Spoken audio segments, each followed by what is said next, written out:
영적 전쟁 8번째 시간이면서, 그리고 무장에 관해서는 6번째 시간이고, 성령의 검에 대해서 살펴볼 시간이 되었습니다.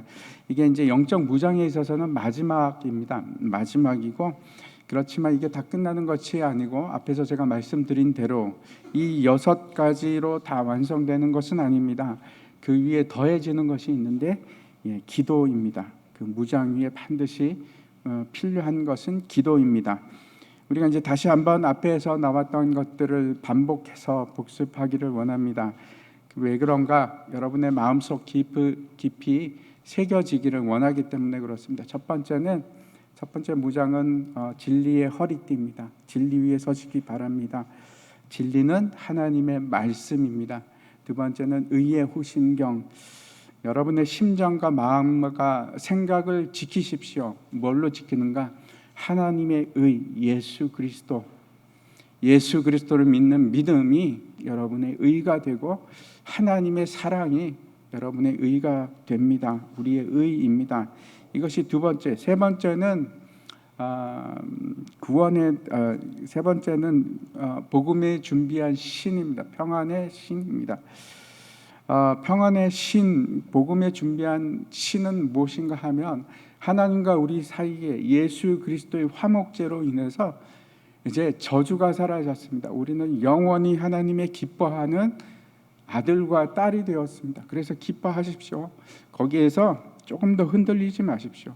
절대로 하나님은 우리에게 다시 진노하지 않으십니다. 그것이 복음입니다.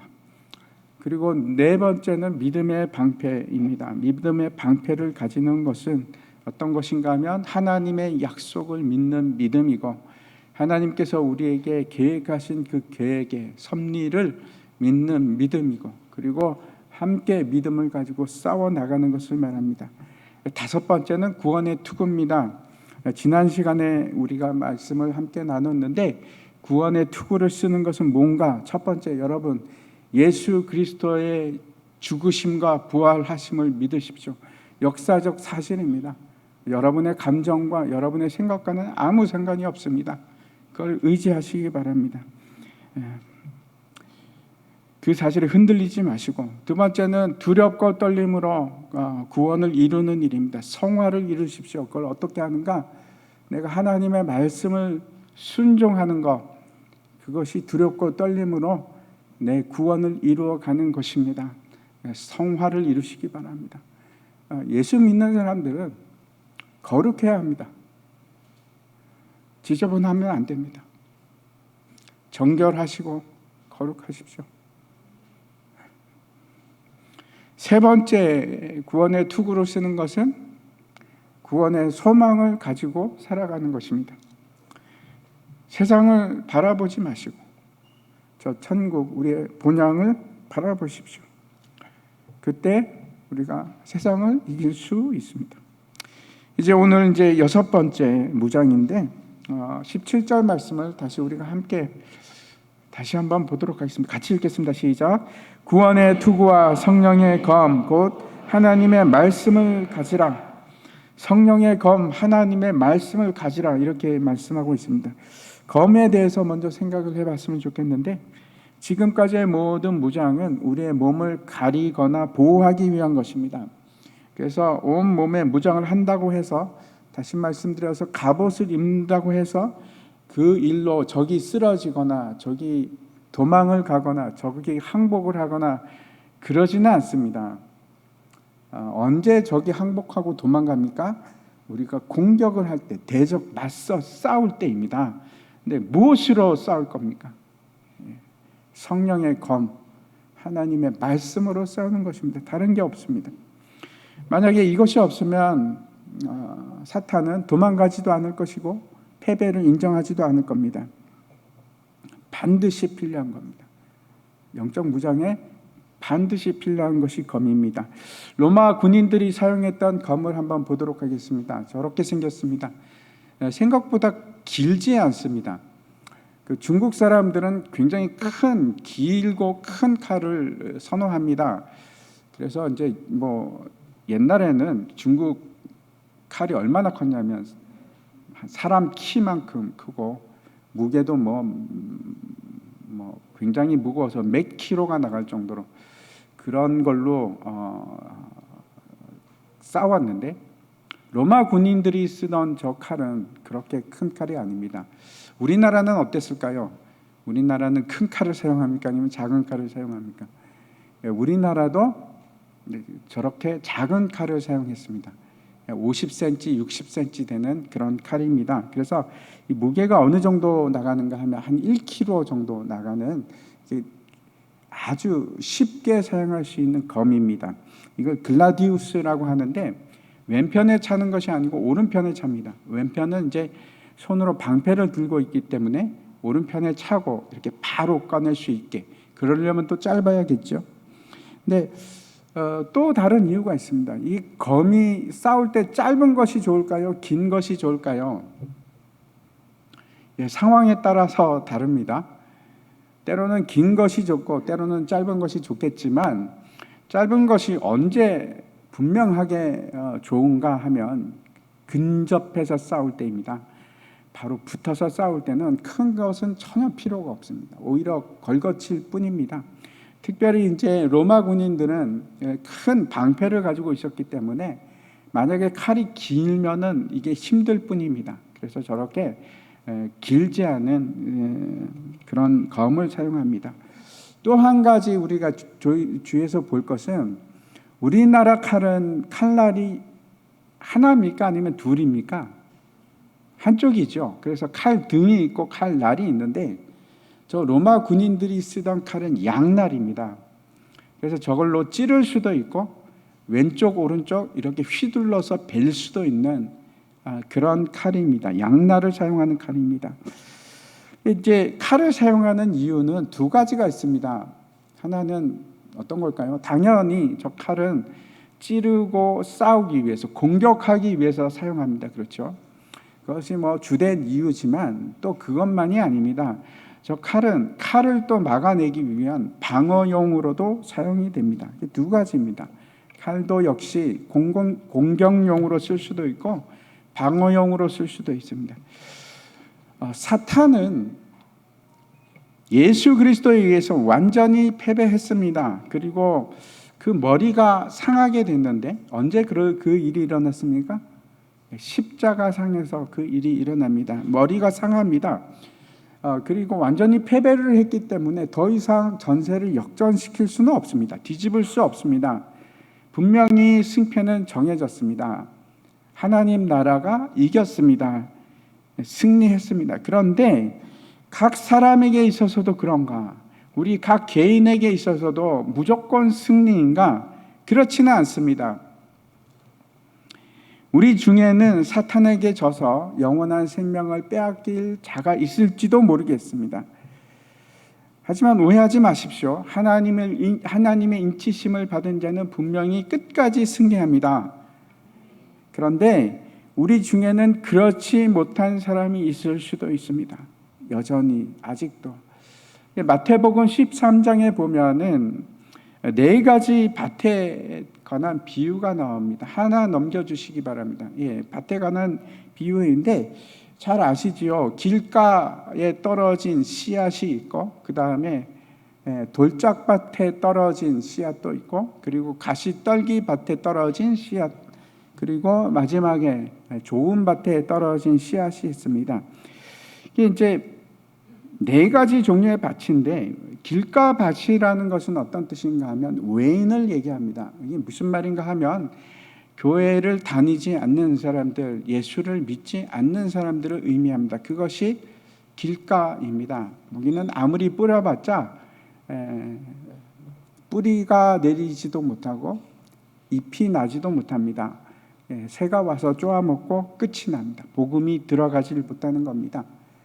그걸 길가라고 합니다. 그런데 문제는, 그러니까 길가밭은 외인들에 관한 것이기 때문에 우리와 상관이 없습니다. 두 번째와 세 번째 밭이 문제입니다. 두 번째, 돌짝밭. 그 사람들은 누구인가? 예수님께서 그러십니다. 그렇죠? 복음을 받아들입니다. 다시 말씀드려서 교회를 다니는 사람입니다. 복음을 기쁨으로 받아들이는데, 해가 나서 뜨거워지기 시작하면 다시 말씀드려서 핍박이 있고 아니면 어려움이 닥칠 때 뿌리가 없기 때문에 말라 타 버려서 더 이상 자라지 못하고 열매 맺지 못하는 밭입니다. 다시 말씀드립니다. 이 사람들은 영원한 생명을 얻지 못합니다. 교회 안에서도 영원한 생명을 얻지 못하는 사람들이 있습니다. 세 번째 밭은 떨기나무 밭입니다. 가시떨기 나무 밭입니다. 그 말은 어떤 것인가 하면 세상의 염려와 재리, 재물의 유혹에 막혀서, 예수님의 말씀입니다. 제 얘기가 아닙니다. 그래서 열매를 맺지 못하는 겁니다. 동일하게 열매를 맺지 못합니다. 열매를 맺지 못한다는 것은 무슨 뜻인가 하면 영원한 생명을 얻지 못하는 것을 말합니다. 가시떨기 밭에 떨어진 그 씨앗은 뿌리를 내립니다. 자랍니다. 다 자랍니다. 하지만 열매가 없습니다. 재물의 유혹 때문에, 세상의 염려 때문에 열매를 맺지 못하는 것을 말합니다. 이 사람들은 생명을 얻지 못합니다. 무슨 말씀을 드리는가 하면 이 영적 전쟁은 우리가 목숨을 걸고 싸워야 되는 그런 전쟁입니다. 나는 별로 이 영적 전쟁 자신이 없는데 뭐 질 수도 있지, 이렇게는 안 됩니다. 이 영적 전쟁은 여러분 생사가 걸려있는 정말 중요한 문제입니다. 죽고 사는 문제입니다. 우리의 영원한 생명에 관한 문제입니다. 이걸 포기하거나 이걸 안 하겠다 하는 것은 내가 영원한 생명을 포기하는 것과 마찬가지입니다. 우리의 육체는 죽어도 상관없습니다. 우리에게 부활이 있기 때문에 그렇습니다. 하지만 우리의 영혼이 죽는다면, 두 번째 죽음은 우리는 영원한 고통 속에서 산다는 것을 의미하기 때문에 그렇습니다. 심각하게 받아들이시기 바랍니다. 다시 영적 무장 얘기로 돌아가서, 우리는 여러분 마귀를 죽일 수 있을까요? 마귀를 여러분 죽일 수 있습니까? 아닙니다. 우리는 마귀를 죽일 수 없습니다. 마귀나 귀신은 여러분 영적인 존재입니다. 우리가 어떤 힘이나 어떤 무기를 사용해서도 영적인 존재를 우리가 죽일 수는 없습니다. 그러면 마귀는 어떻게 멸망하게 될까요? 예수 그리스도께서 이 땅에 다시 오심으로 그 최후를 맞이하게 됩니다. 누가복음에 보면은, 마가복음에도 나오고 마태복음에도 나옵니다. 그 귀신 들린 거라사인 얘기가 나옵니다. 그렇죠? 거라사인이 광인 얘기인데, 예수님께서 오시자 귀신의 지배를 받는 광인이 이렇게 얘기합니다. 8장 23절인데, 예수를 보고 부르짖으며 그 앞에 엎드려 큰 소리로 불러 이르되, 지극히 높으신 하나님의 아들 예수여, 당신이 나와 무슨 상관이 있나이까? 당신께 구하노니 나를 괴롭게 하지 마옵소서. 이렇게 얘기를 합니다. 광인의 입을 통해서. 왜 귀신이 당신이 나와 무슨 상관이 있나이까 이렇게 얘기하고 있을까요? 예수님께서 그 귀신에게 명합니다. 그 사람에게서 나오라. 그랬더니 그 귀신이 하는 말이 뭐라고 하는가 하면, 제발 무적행에 나를 보내지 마옵소서. 그렇게 얘기합니다. 이 무슨 말인가 하면 이런 말입니다. 무슨 상관이 있습니까 하는 것은, 지금은 때가 아니지 않습니까? 하나님의 말씀대로 하면 나는 지금이 아닙니다. 당신은 나를 지금 무적행으로 보내시면 안 됩니다. 예수님도 하나님이십니다. 그렇죠? 귀신을 쫓아내고 무적행으로 넣을 수도 있습니다. 그런데 마귀가 하는 말이, 지금은 때가 아니지 않습니까? 그러면 그때가 언제입니까?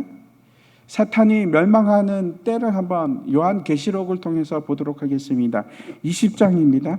제가 읽겠습니다. 천년이 참해 사탄이 옥에 놓여 나와서 땅의 사방 곧 백성 곧 곡과 마곡을 미혹하고 모아 싸움을 붙이리니 그 수가 바다의 모래 같으리라. 그들이 지면에 널리 퍼져 성도들의 진과 사랑하시는 성을 두루매 하늘에서 불이 내려와 그들을 태워버리고 또 그들을 미혹하는 마귀가 불과 유황못에 던져지니 거기는 그 짐승과 거짓 선지자도 있어 세세토록 밤낮 괴로움을 받으리라. 여기에 보면 이제 마지막 전쟁에 관한 얘기가 말씀을 하고 있는데 땅의 사방의 백성, 예수 믿는 사람들이 아니고 사탄에게 미혹된 세상 사람들입니다. 그들과 전쟁을 하게 됩니다. 누가? 교회가 전쟁을 합니다. 우리가 전쟁을 하는데 여기서 그 교회가 어떻게 표현이 되어 있습니까? 여기 29절에 보면 성도들의 진이라고 되어 있습니다.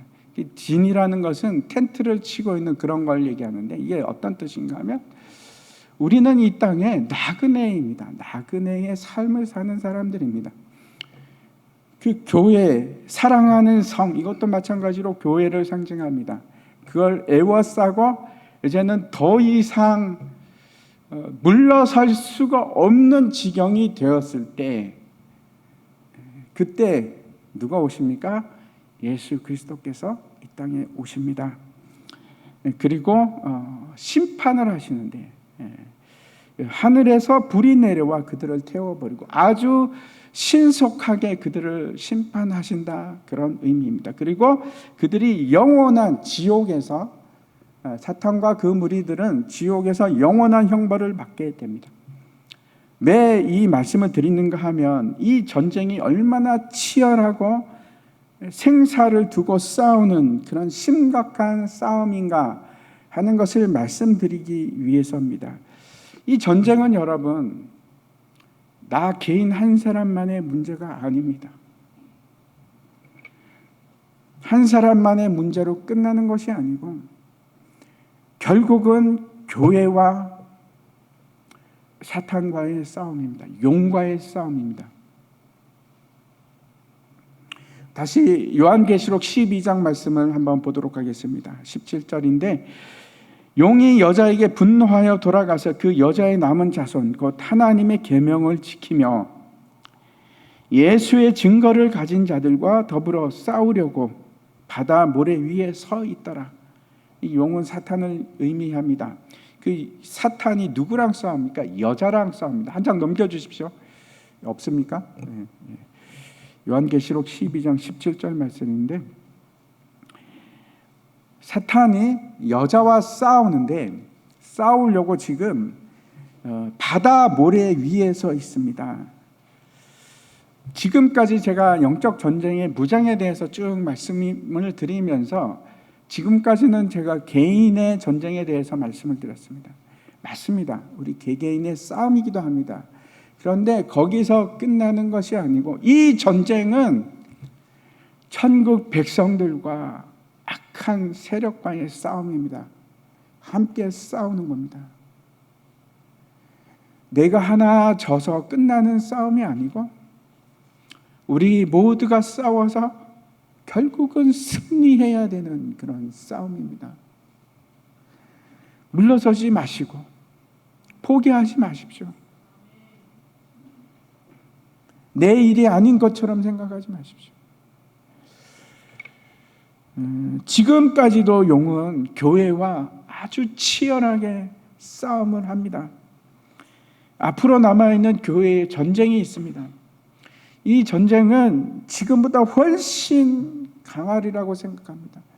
여러분, 우리가 싸우는 전쟁이, 이 요한계시록에 나오는 전쟁이 칼을 들고 총을 들고 싸우는 그런 싸움이 아니고 혈과 육의 싸움이 아닙니다. 영적 싸움입니다. 그 영적 싸움을 앞에 두고 있고 우리는 하나님의 군대로 조직이 되어야 하고 그래서 함께 싸워 나가야 됩니다. 넘어진 사람 같이 이렇게 세우셔야 되고 함께 가야 합니다. 근데 이 전쟁에서 싸워서 이기기 위해서 반드시 필요한 것이 있습니다. 성령의 검입니다. 이게 없어서는 사탄을 결국 패배시킬 수가 없습니다. 성령의 검, 하나님의 말씀입니다. 때로는 사탄이 멀찌감치 이렇게 멀리 있을 수도 있습니다. 떨어져 있을 수도 있는데 때가 악해질수록, 악한 날이 우리에게 다가올수록 점점 저와 여러분에게 다가올 겁니다. 아주 가깝게. 그때 필요한 것이 저 칼입니다. 저 칼로 싸우십시오.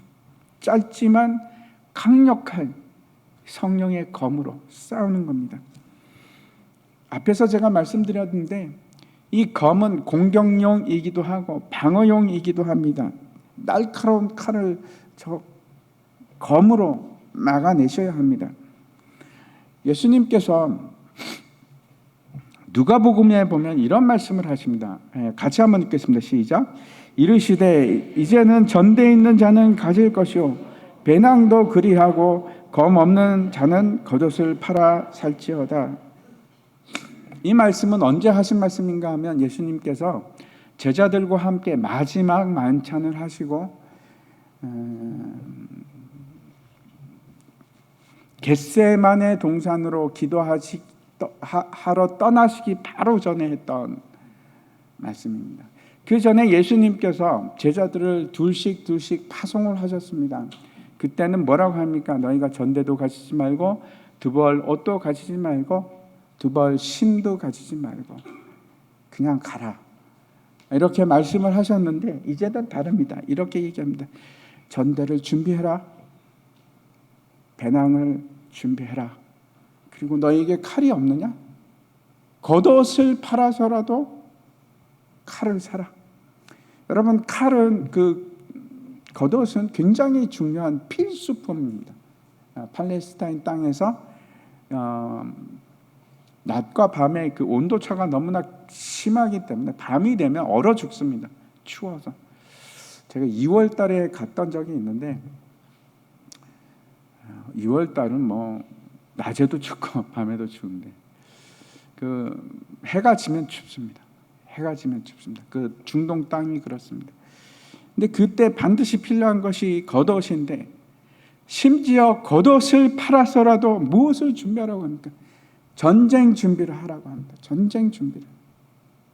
그래서 오늘 제가 여러분에게 전쟁 준비에 대해서 말씀으로 준비하는 것을 말씀드리려고 합니다.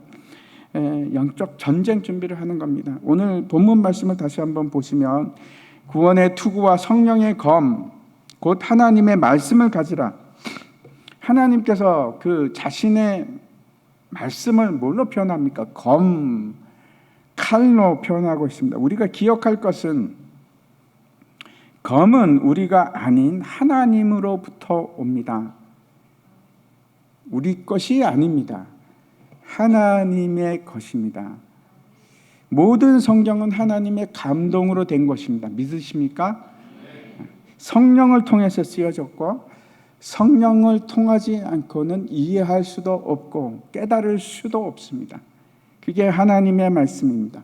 세상의 지식이 아무리 많다고 해도 박사가 여러 개 가졌다고 하더라도 그 일로 인해서 성경을 이해할 수 있습니까? 아니요. 단 한 문장도 이해할 수 없습니다. 지식으로 알 수 있는 것이 아닙니다. 하지만 일자 무식이 되었다고 할지라도 성령이 함께 하시고 조명해 주시면 모든 것을 깨달을 수 있습니다. 성령의 검입니다. 나의 것이 아닙니다. 그리고 그 말씀은 좌우의 날선 검입니다. 성령의 검은 좌우의 날선 검입니다. 우리가 잘 알고 있는 히브리서 말씀 한번 같이 보겠습니다. 같이 읽겠습니다. 시작. 하나님의 말씀은 살아있고 활력이 있어 좌우의 날선 어떤 검보다도 예리하여 혼과 영과 관절과 골수를 찔러 쪼개기까지 하며 또 마음의 생각과 뜻을 판단하나니. 성경입니다. 성경은 우리가 가지고 있는 영적 무기입니다. 칼과 같은 무기입니다.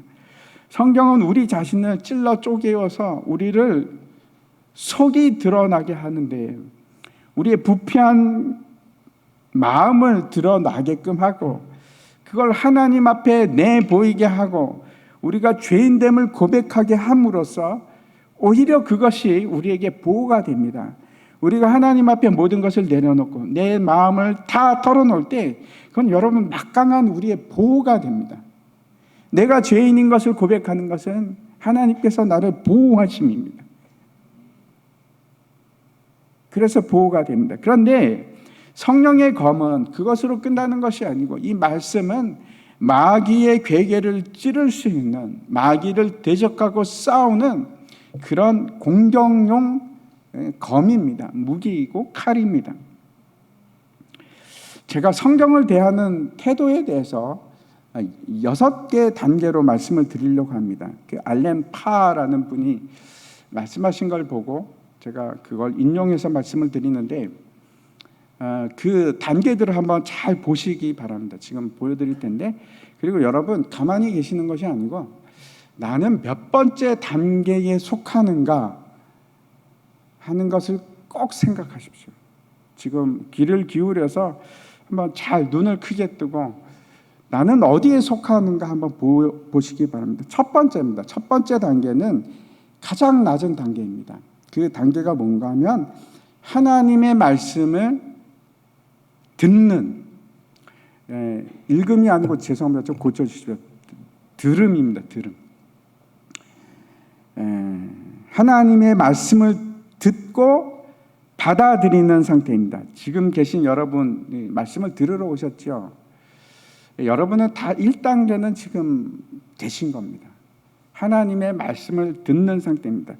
하나님의 말씀을 듣는다는 것은 설교를 통해서 아니면 순모임을 통해서 아니면 유튜브를 통해서 들을 수도 있고 방송을 통해서 들을 수도 있고 그냥 듣는 겁니다. 누군가가 하는 말을, 누군가가 나에게 주는 하나님의 말씀을 듣는 상태를 얘기합니다. 그래서 기뻐할 수도 있고 때로는 감동을 가지기도 합니다. 하나님 감사합니다 라고 할 수도 있습니다. 근데 거기까지입니다. 더 이상 나가질 않는 겁니다. 혼자서 성경을 보지도 않고 그 말씀 속으로 젖어들지도 않습니다. 그렇지만 들으러 옵니다. 이게 첫 번째 단계입니다. 두 번째 단계 한번 보여주시기 바랍니다. 두 번째 단계는, 첫 번째 단계는 듣기만 하는 단계였는데 두 번째 단계는 이제 하나님의 말씀을 스스로 읽는 단계입니다. 누가 시켜서 억지로 어쩔 수 없이 읽는 그런 것이 아니고 자기가 읽고 싶어서 계획을 세워서 주기적으로 계속해서 읽는 것을 말합니다. 그래서 읽으면 때로는 너무 재미있고 감동이 되기도 하고 때로는 이해 안 가는 부분도 있습니다. 하지만 지속적으로 계획적으로 하나님의 말씀을 읽는 상태를 얘기합니다. 매일 큐티를 한다든지 아니면 성경 계획표대로 내가 읽어 나간다든지. 아마 벌써 여러분 중에서 2단계는 탈락하신 분들이 계시죠. 성경을 지속적으로 읽고 계십니까? 너무 중요한 겁니다. 성령의 검이 없이는 여러분 싸울 수가 없습니다. 두 번째 단계는 하나님의 말씀을 지속적으로 계획적으로 읽는 사람들을 얘기합니다. 세 번째 단계를 한번 보시기 바랍니다. 세 번째 단계는 하나님의 말씀을 그냥 읽는 것으로 끝나는 것이 아니고 그 말씀을 깊이 있게 연구하기 시작하는 겁니다. 이게 무슨 뜻일까? 책을 보기도 하고 강의를 듣기도 하고 그리고 그 말씀이 무엇인가 생각도 하고 더 깊은 곳으로 나가는 겁니다. 단지 읽는 것으로 끝나는 것이 아니고 그 말씀에 젖어들어서 그 말씀이 뭔가를 깨달아 알기를 원하는 상태, 그게 이제 3단계입니다.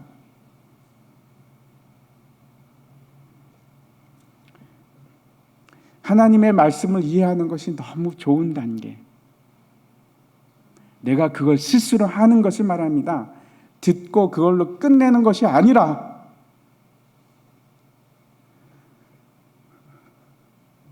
네 번째 단계를 보겠습니다. 네 번째 단계는 하나님의 말씀을 듣고 읽고 이해하는 것으로 머무는 데 있지 않고 그 말씀을 끊임없이 묵상하는 상태를 얘기합니다. 내 삶에 적용하기 시작합니다. 하나님께서 이렇게 말씀하셨는데 내가 이래도 될까? 오늘 하나님의 말씀하신 구절이 있는데 나는 어떻게 하지? 그 말씀이 계속 내 삶에 적용되기 시작하면서 그 삶 속에서 씨름하기 시작하는 겁니다. 말씀을 들고 내가 씨름하기 시작합니다. 이게 네 번째 단계입니다. 다섯 번째 단계를 보도록 하겠습니다. 그 다섯 번째 단계는 이제 그걸 넘어서서 듣고 읽고 연구하고 묵상하는 단계를 넘어서서 이제는 하나님의 말씀을 기억합니다. 성령께서 우리 안에서 말씀을 가르치십니다. 근데 말씀을 가르치시는 으로 끝나는 것이 아니고 시시때때로 성령께서 우리에게 말씀을 기억해 하십니다. 그래서 생각이 나는 겁니다. 순간순간 상황이 닥칠 때 그 말씀이 탁 머리에 떠오르는 겁니다. 여러분, 성경을 모르는데 이게 떠오를까요? 기도만 한다고 해서 저게 되는 것이 아닙니다. 성경을 아셔야 됩니다. 읽으셔야 합니다. 그냥 집에 두고 주일날 그냥 털고 오는 것이 아닙니다. 말씀을 보십시오. 말씀을.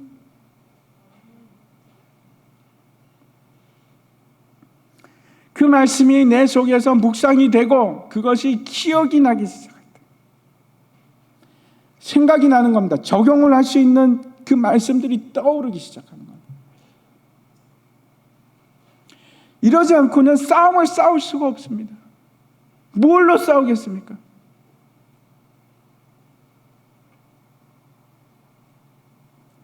기억이 나서 하나님의 뜻이 무엇인지 깨닫게 되고, 이제 마지막 여섯 번째 단계를 보도록 하겠습니다. 여섯 번째 단계는 말씀에 대해서 반응하는 그 단계를 얘기합니다. 듣고 읽고 연구하고 묵상하고 기억날 뿐만 아니라 이제는 그 말씀에 반응해서 행하기 시작하는 겁니다. 말씀에서 하지 말라고 하면 그래, 하나님께서 하지 말라고 했으니까 하지 말아야지. 그 말씀이 기억나는 것으로 끝나는 것이 아니고 그 말씀에 내가 이제는 순종하기 시작하는 겁니다. 순종하기 시작. 여러분, 6단계까지 가야지 내가 말씀 안에 거하는 그런 상태가 됩니다. 내 안에 거하라. 예수님께서 내 안에 거하는 것은 나의 계명 안에 거하는 것이고, 나의 계명 안에 거하는 것은 너희가 내 계명을 지키는 것이다.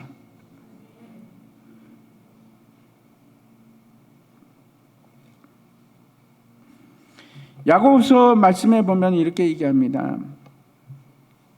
1장 22절입니다. 너희는 말씀을 행하는 자가 되고 듣기만 하여 자신을 속이는 자가 되지 말라. 아는 것이 다가 절대로 아닙니다. 감동으로 끝나지 마십시오. 이해하고 깨닫는 것으로 끝나면 안 됩니다. 말씀대로 사십시오. 말씀을 행하십시오.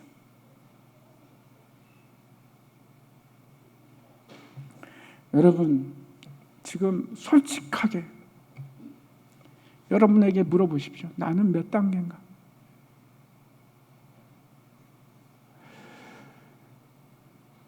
전쟁에서 싸워 이기려면 여러분 6단계까지 가셔야 됩니다.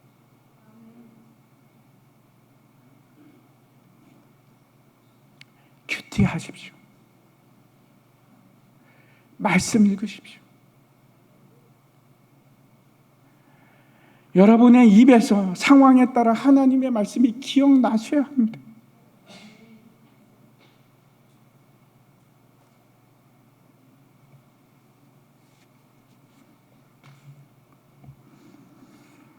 그리고 순종하셔야 됩니다.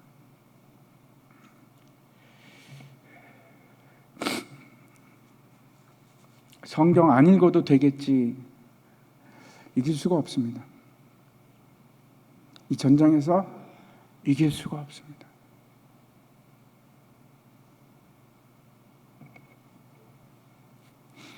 이렇게 하나님의 검을 준비하는 겁니다. 말씀의 검, 성령의 검을 준비하십시오. 이제는 제가 성령의 검을 어떻게 사용할 것인가에 대해서 짧게 말씀을 드리려고 하는데 짧을 수 있을지 잘 모르겠습니다. 이 성령의 검을 사용하는 데 있어서 가장 우리의 본이 되는 분이 누구실까요? 예수님입니다. 예수님께서 우리에게 사탄의 공격을 어떻게 막아내는지, 이 검을 어떻게 사용하는지를 아주 명확하게 보여주셨습니다. 우리가 잘 알고 있는 그 마태복음 4장에 보면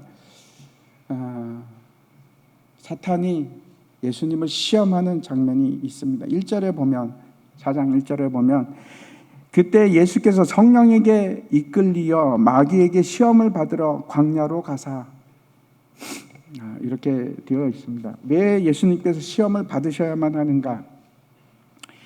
2절 말씀, 히브리서 2장 말씀 혹시 없습니까? 예, 없으면 있네요. 2장 8절 말씀입니다. 같이 읽겠습니다. 시작.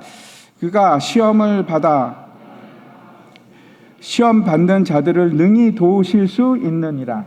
또 4장 말씀도 한번 보겠습니다. 우리에게 있는, 같이 읽겠습니다. 시작. 우리에게 있는 대제사장은 우리의 연약함을 동정하지 못하실 이가 아니요 모든 일에 우리와 똑같이 시험을 받으신 이로되 죄는 없으시.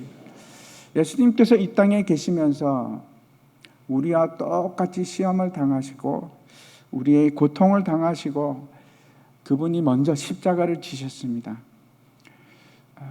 그 시험을 당한 이유는 그렇게 함으로 우리가 사탄에게 이길 수 있는 방법을 우리에게 보여주시기 위해서, 그리고 그 연약함을, 우리의 연약함을 아시고 우리를 도우시기 위해서, 그래서 지금도 보좌에서 기도하시기 위해서 똑같이 시험을 당하셨습니다.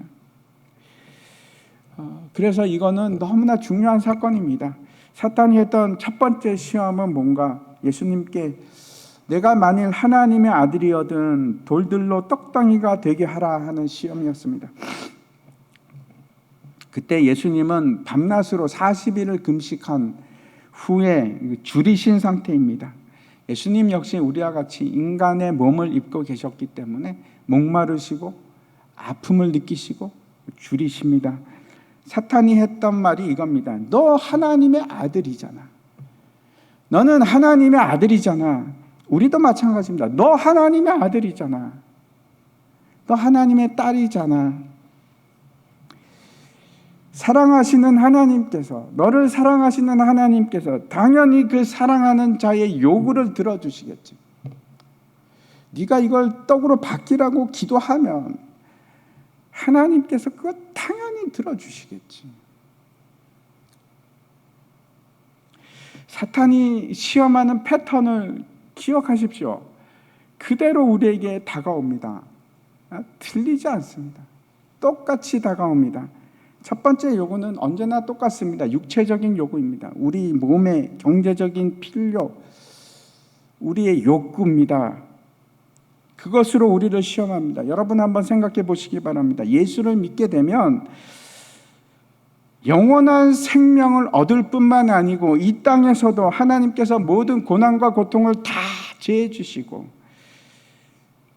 높여 주시고 고통에서 다 피하게 해 주시고, 그러십니까? 정말 그러실까요?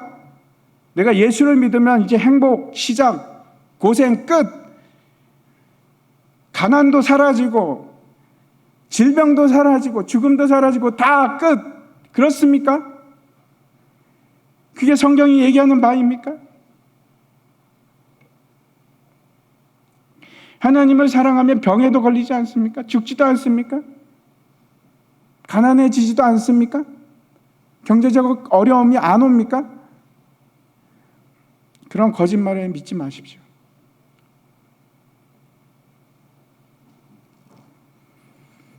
우리는 이렇게 생각할 수 있습니다. 하나님께서 그 사랑하는 아들을 어떻게 그냥 두실 수 있을까? 하나님께서 우리에게 약속하신 것은 그 고통을 감해 주신다는 것이 아니고 그 고통 가운데서도 내가 너와 함께하리라. 네가 목에까지 물이 차올라올지라도 죽음의 직면에 있을 그때라도 내가 너와 함께하리라. 임마누엘 하나님을 약속하셨습니다.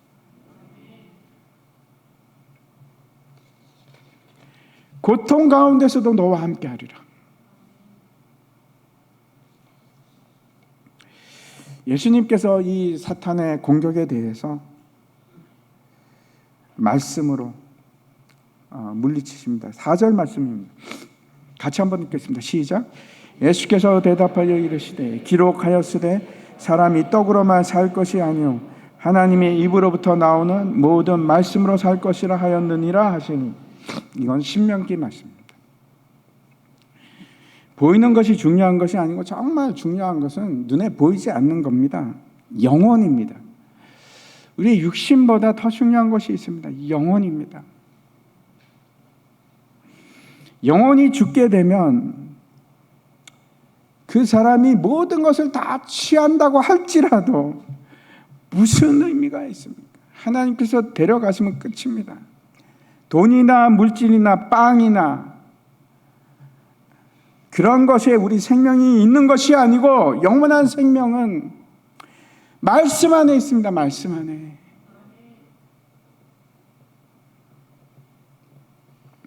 우리에게 필요한 모든 것을 하나님께서는 말씀을 통해서 주십니다. 하나님의 자녀는 그렇습니다. 말씀을 통해서 우리에게 생명이 주어집니다. 여러분, 영원한 생명은 말씀 안에 있습니다. 여기서 여러분 단 한 치도 물러서지 마십시오. 여러분의 생명을 주관하는 것이 돈이 아닙니다. 경제가 아닙니다. 여러분의 상황이 아닙니다. 하나님의 말씀입니다. 양식이 없어서 굶어 죽는 것이 아니고 하나님의 말씀이 없어서 우리 영혼이 굶어 죽는 것입니다.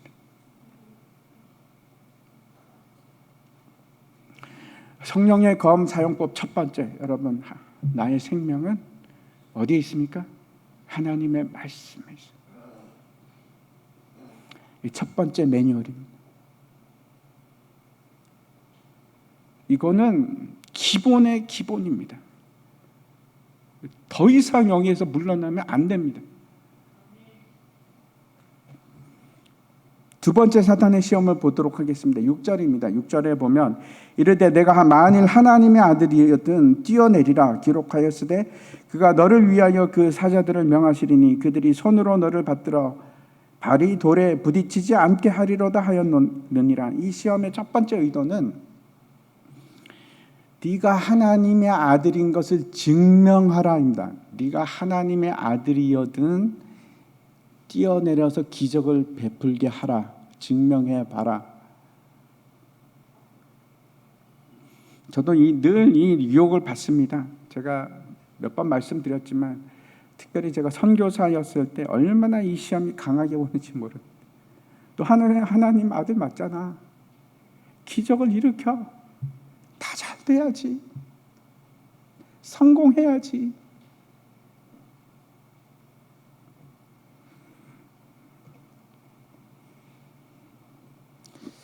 근데 이게 다가 아니고 사탄의 의도는 두 번째가 있습니다. 네가 예수님께서 너 예수가 나를 지금 말씀으로 공격해? 사탄은 말씀을 잘 모를까요? 공부를 안 해서? 아닙니다. 잘합니다.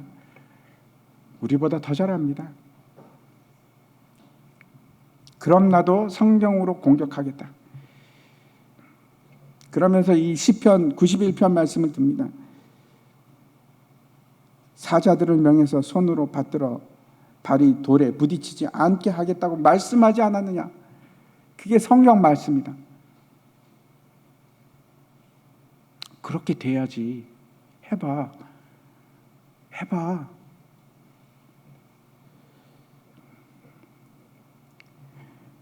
이 두 번째 시험은 그렇죠.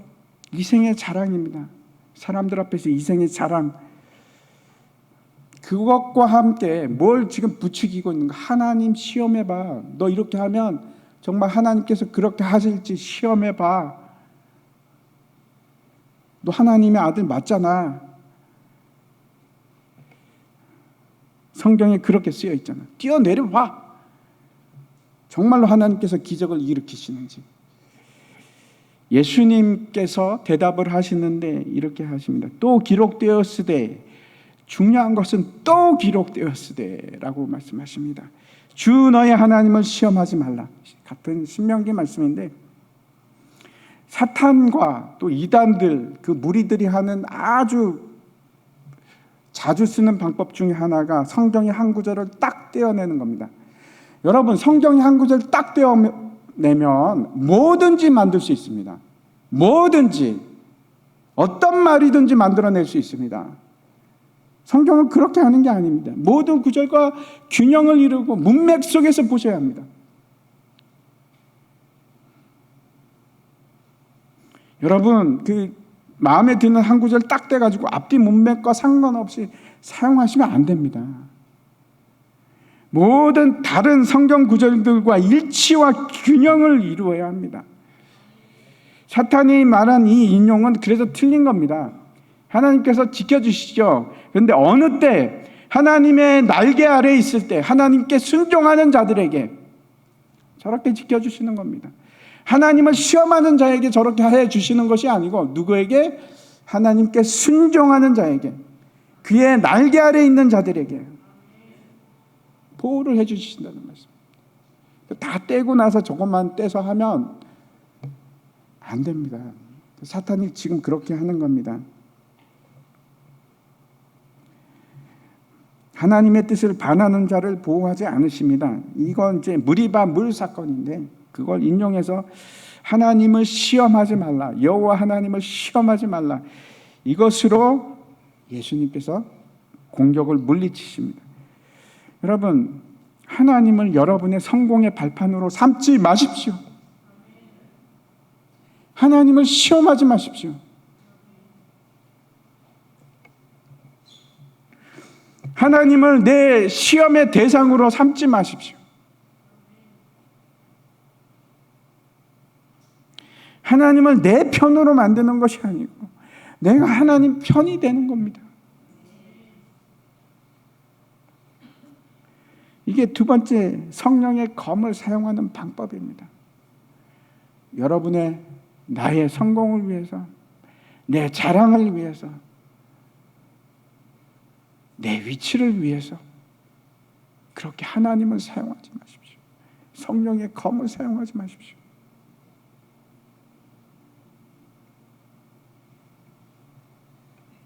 많은 사람들이 실패합니다. 이 일에 실패합니다. 하나님의 말씀은 이 땅에서 나의 성공을 위해서 주어진 말씀이 아닙니다. 구원의 역사를 위해서 주어진 말씀입니다. 영원한 생명을 위한 것입니다. 마지막 세 번째, 성령의 검을 어떻게 사용할 건지 8절부터 10절까지 말씀을 제가 읽겠습니다. 마귀가 또 그를 데리고 지극히 높은 산으로 가서 천하 만국과 그 영광을 보여 이르되 만일 내게 엎드려 경배하면 이 모든 것을 내게 주리라. 이에 예수께서 말씀하시되 사탄아 물러가라. 기록되었으되 주 너의 하나님께 경배하고 다만 그를 섬기라 하였느니라. 이게 이제 세 번째 사탄의 시험입니다. 공격입니다. 이 땅 사람들은, 여러분, 세상 사람들은 예외 없이 무언가를 섬기면서 삽니다. 하나님을 섬기든 자기 자신을 섬기든 사탄을 섬기든 무언가를 섬깁니다. 예외가 없습니다.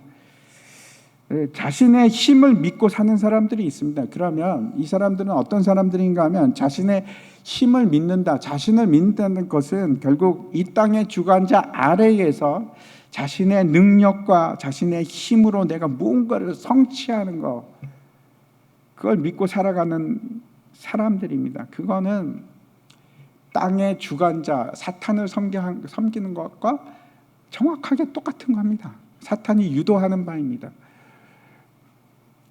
이 세 번째 시험은 그렇죠. 안목의 정욕에 관한 시험입니다. 첫 번째 육체의 정욕, 두 번째 이생의 자랑, 세 번째 안목의 정욕, 그겁니다.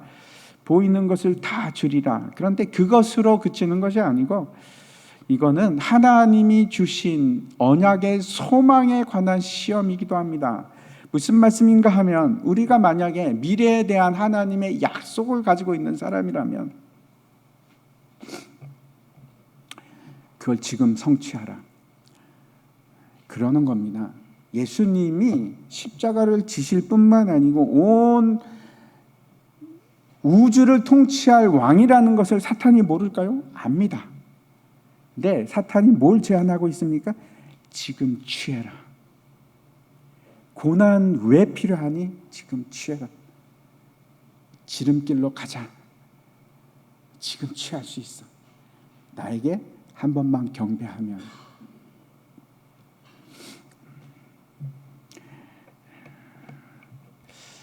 당장 지금 약속된 통치를 이룰 수 있는데 왜 고통을 겪니? 하나님께서 허락하신 고난은 그건 분명히 우리에게 영광을 줍니다. 근데 사탄이 우리에게 주는 영광은 반드시 그것이 우리에게 고통이 됩니다. 잊지 마십시오. 하나님의 고난은 우리에게 영광입니다. 반드시 영광입니다. 십자가의 길을 갈 건가? 아니면 패스해서 평탄한 길로 갈 건가? 그리고 취할 건가?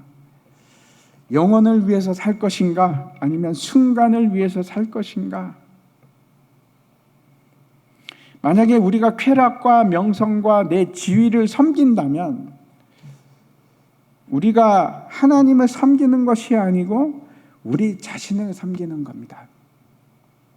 그리고 그것은 곧 사탄을 섬기고 절하는 것입니다. 다르지 않습니다. 결코 다르지 않습니다. 똑같은 겁니다. 고난이 없는 영광이 있을 수 있습니까? 여러분 대답해 보십시오. 고난이 있는 영광이 있습니까? 없습니다. 없습니다. 고난을 통해서 영광이 옵니다. 분명히 그렇습니다. 사탄은 그런 게 있다고 얘기합니다. 고난 없이 너 영광스럽게 갈 수 있어. 영광 받을 수 있어. 모든 걸 가질 수 있어. 아닙니다. 속지 마십시오. 거짓말입니다. 속임수입니다. 그건 결국 하나님을 섬기는 거 아닙니다. 사탄을 섬기는 겁니다. 예수님께서는 우리에게 뭘 지라고 합니까? 내 십자가를 지라. 그리고 우리에게 그 본을 보여주셨습니다. 예수님께서 사탄에게 뭐라고 하는가? 사탄아 물러가라. 기록되었을 때 주 너희 하나님께 경배하고 다만 그를 섬기라. 이렇게 말씀합니다. 이게 세 번째입니다. 이것이 세 번째 성령의 검을 사용하는 방법입니다. 내가 아니라 누구를 섬기는 겁니까? 하나님만 경배하는 겁니다. 하나님만 섬기. 이게 성령의 검을 사용하는 방법입니다. 매뉴얼입니다. 제가 다시 한번 정리해서 말씀드립니다. 여러분 성령의 검을 사용하기 위해서 여러분 준비하셔야 됩니다. 성경 듣고 읽고 연구하고 묵상하고 기억하고 그리고 반응하십시오. 순종하십시오. 그 준비를 하셔야 되고, 두 번째 성령의 검을 사용한다는 것은 첫 번째 뭡니까? 내가 사는 것은 떡으로 사는 것이 아니요 하나님의 말씀으로 살아갑니다. 영혼을 살리십시오. 두 번째, 하나님을 시험하지 마십시오. 내 성공을 위해서 말씀을 사용하지 마십시오. 그거는 잘못 사용하는 겁니다. 세 번째 말씀드립니다. 성령의 검을 사용하기 위해서는 나를 섬기시면 안 됩니다. 하나님만 경배하십시오. 두 마음을 품을 수가 없고 우리는 두 주인을 섬길 수가 없습니다. 오늘 이 마지막 영적 부장 꼭 기억하시기 바랍니다. 칼을 가지십시오. 다 함께 일어나서 우리 함께 찬양하도록